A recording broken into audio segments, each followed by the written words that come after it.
Welcome back to my channel, Ramir Boulder. Don't forget to like and subscribe to my channel, Ramir Boulder, for more updates and exciting content. Ito na po, Cheese Escudero, sinampahan ng ethics complaint.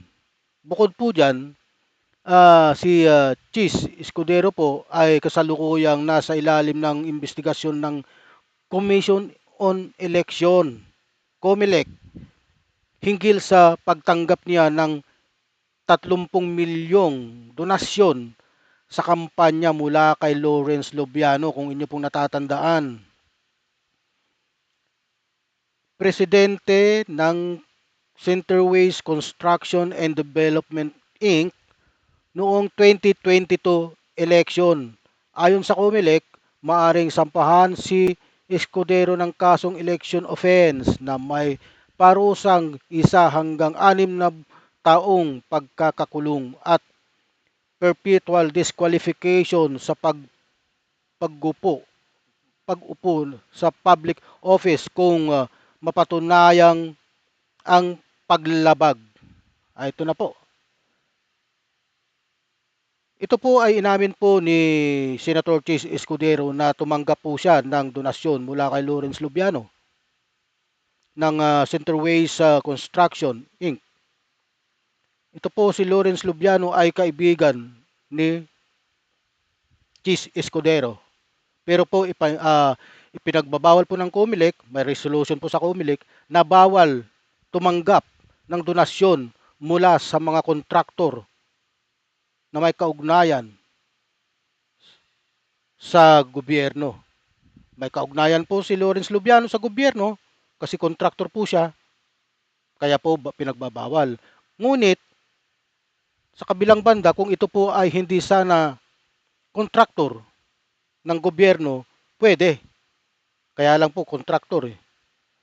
Umamin na po si Lawrence Lubiano, kung matatandaan niyo po, ito po ay lumabas nung Senate Blue Ribbon Committee hearing nung mga nagdaang committee hearing po, na si Lawrence Lubiano ay inamin niyang nag-donate po siya ng 30 milyong peso. Pero sinabi niya na ito raw po ay personal, hindi daw po galing sa kumpanyang Center Waste Management. Ito na nga po ang problema. Ito na. Ayun. Inireklamo sa Senate Ethics Panel si dating Senate President Francis Cheese Escudero kaugnay ng 30 million pesos campaign donation mula sa kontraktor na si Lawrence Lubiano. Sa reklamo ni Attorney Marvin Aceron, conduct unbecoming ang pagtanggap ng donasyon mula sa isang government contractor at nagdudulot ng conflict of interest na labag sa Omnibus Election Code at Republic Act 6713. Humiling siya ng sabina para sa financial records ng Centerways Construction. Ulitin po natin kung anong... Humiling siya ng sabina para sa financial records ng Centerways na labag sa Omnibus Election Code at Omnibus Election Code. Labag po yan sa Omnibus Election Code. Republic Act 6713. Republic Act 6713. Papaliwanag ko lang po, Republic Act 6713. Humiling siya ng sabina para sa financial records ng Centerways Construction. Abogado po si Cheese Escudero. Alam niya po yan. Noon pa man na may resolution ang COMELEC sa mga bagay na yan, na bawal nga. At saka nasa batas po yan, Republic Act 6713, nasa konstitusyon po natin yan. Pero bakit? Bakit siya tumanggap ng donasyon sa kanyang kaibigang kontraktor ng gobyerno? Construction at testimonya ni Lubiano hinggil sa pinagmulan ng donasyon.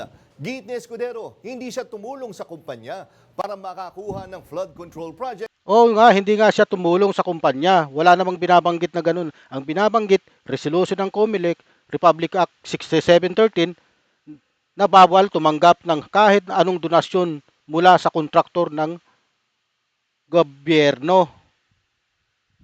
Di ba po? At malinaw.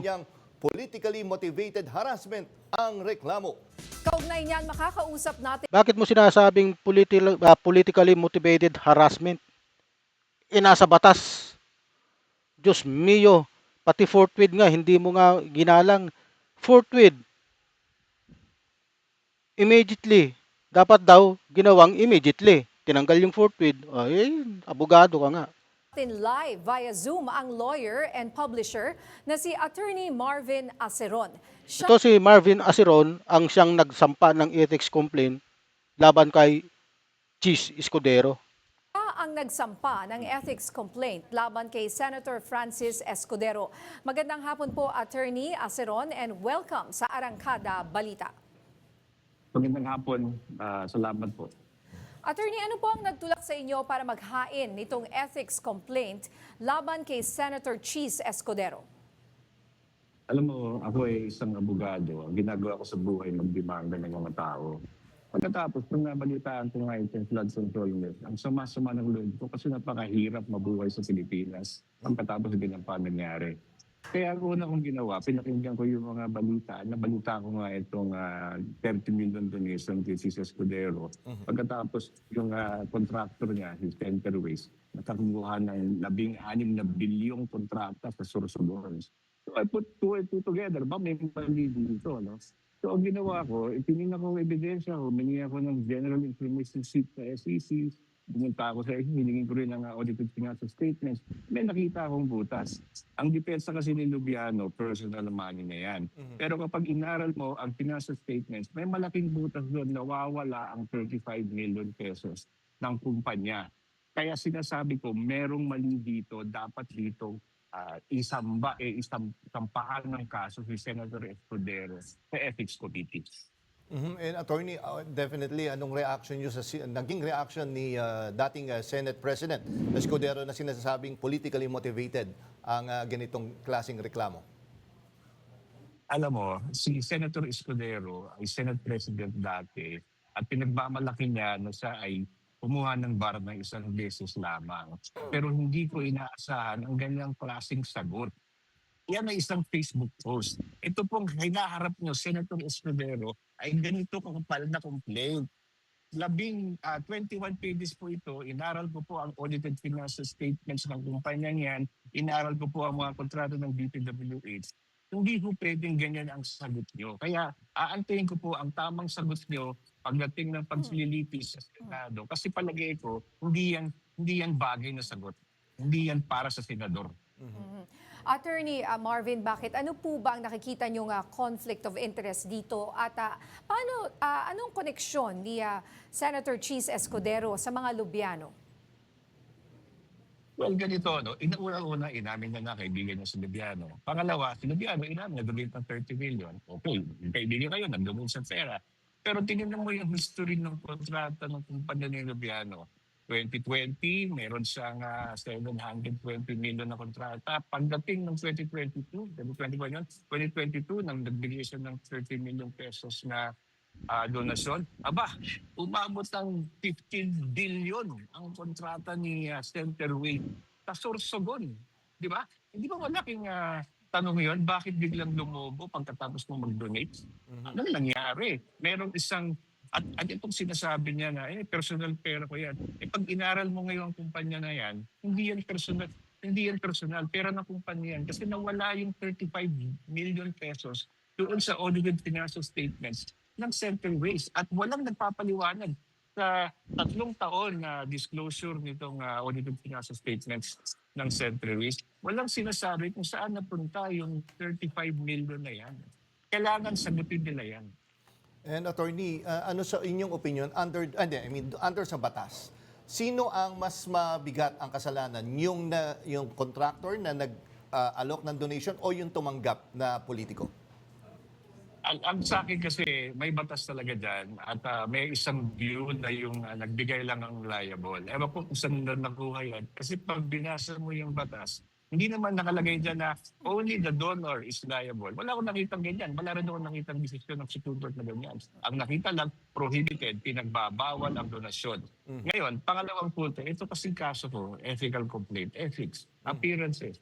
Ito bang ginawa ni Senador Escudero na pagkatali-talino raw, pagkagaling-galing ni Senate President, tumatanggap ng 30 million na sa kung sino-sinong kaibigan niya na hindi inaalam kung ano bang pinanggalingan ng pera mo yan. Dapat ba sa isang senador yan?